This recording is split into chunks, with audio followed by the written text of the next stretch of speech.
بسم اللہ الرحمن الرحیم۔ شروع کرتا ہوں اللہ تعالیٰ کے نام کے ساتھ جو بڑا مہربان نہایت رحم کرنے والا ہے۔ حضرت خباب بن ارت رضی اللہ عنہ کہتے ہیں کہ رسول اللہ صلی اللہ علیہ وآلہ وسلم نے فرمایا، شراب سے بچو، اس لیے کہ اس کے گناہ سے دوسرے بہت سے گناہ پھوٹتے ہیں، جس طرح ایک درخت ہوتا ہے اور اس سے بہت سی شاخیں پھوٹتی ہیں۔ طلحہ رضی اللہ عنہ کہتے ہیں کہ میں نبی اکرم صلی اللہ علیہ وآلہ وسلم کی خدمت میں حاضر ہوا اور آپ کے ہاتھ میں بہی یعنی صفر جل تھا۔ آپ نے مجھ سے فرمایا، طلحہ اسے لے لو، یہ دل کے لیے راحت بخش ہے۔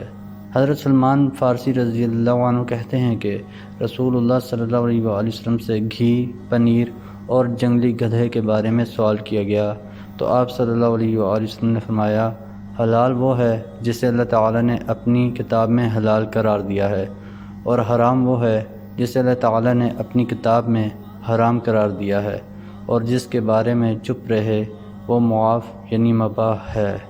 حضرت جابر رضی اللہ عنہ سے روایت ہے کہ کچھ لوگ نبی اکرم صلی اللہ علیہ وآلہ وسلم کی خدمت میں حاضر ہوئے، آپ کو ان کی جانب سے گندنے کی بو محسوس ہوئی تو فرمایا، کیا میں نے تمہیں اس پودے کو کھانے سے نہیں روکا تھا؟ یقیناً فرشتوں کے لیے وہ چیزیں باعث اذیت ہوتی ہیں جو انسان کے لیے باعث اذیت ہیں۔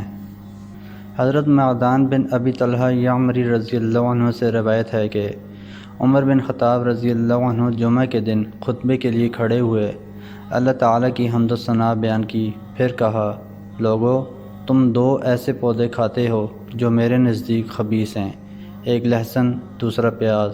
میں نے رسول اللہ صلی اللہ علیہ وآلہ وسلم کے عہد میں دیکھا کہ جس شخص کے منہ سے ان کی بو آتی اس کا ہاتھ پکڑ کر بقیع تک لے جا کر چھوڑا جاتا، تو جس کو لہسن پیاز کھانا ہی ہو وہ انہیں پکا کر ان کی بو مار دے۔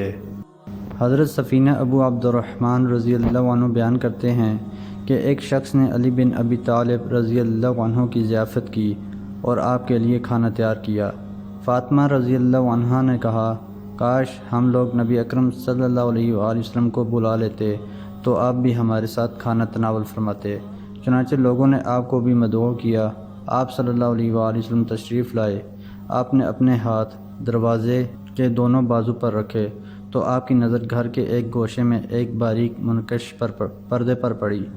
آپ لوٹ آئے۔ فاطمہ رضی اللہ عنہا نے علی رضی اللہ عنہ سے کہا، جائیے اور پوچھئے، اللہ کے رسول آپ کیوں واپس آ گئے ہیں؟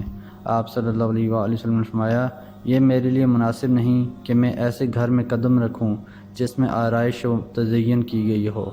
حضرت عبداللہ بن عباس رضی اللہ عنہما کہتے ہیں کہ رسول اللہ صلی اللہ علیہ وآلہ وسلم نے فرمایا، جس طرح چھری اونٹ کے کوہان کی طرف چلتی ہے، اس سے بھی تیزی سے بھلائی اس گھر میں آتی ہے جس میں مہمانوں کی کثرت کی وجہ سے کھانا پینا ہوتا رہتا ہے۔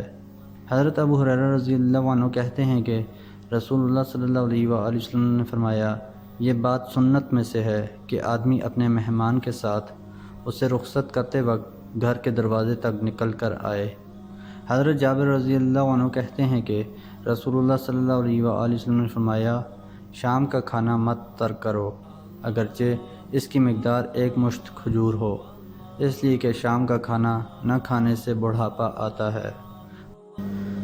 ام المؤمنین عائشہ رضی اللہ عنہا کہتی ہیں کہ نبی اکرم صلی اللہ علیہ وآلہ وسلم گھر میں داخل ہوئے تو روٹی کا ایک ٹکڑا پڑا ہوا دیکھا تو آپ نے اسے اٹھایا، صاف کیا، پھر اسے کھا لیا اور فرمایا، عائشہ، احترام کے قابل چیز یعنی اللہ کے رزق کی عزت کرو، اس لیے کہ جب کبھی کسی قوم سے اللہ کا رزق پھر گیا تو ان کی طرف واپس نہیں آیا۔ حضرت عطیہ بن عامر جہنی کہتے ہیں کہ سلمان فارسی رضی اللہ عنہ کو کھانا کھانے پر مجبور کیا گیا تو میں نے ان کو کہتے سنا، میرے لیے کافی ہے کہ میں نے رسول اللہ صلی اللہ علیہ وآلہ وسلم کو فرماتے ہوئے سنا ہے، دنیا میں سب سے زیادہ شکم سیر ہو کر کھانے والا قیامت کے دن سب سے زیادہ بھوکا ہوگا۔ محترم دوستو، اللہ تعالیٰ سے دعا ہے اللہ تعالیٰ ہمیں ان حدیث پر عمل کرنے کی توفیق عطا فرمائیں، اللہ تعالیٰ ہمیں دونوں جہانوں میں کامیابیاں عطا فرمائیں، آمین۔ جزاکم اللہ خیرا کثیرا۔ والسلام علیکم ورحمۃ اللہ وبرکاتہ.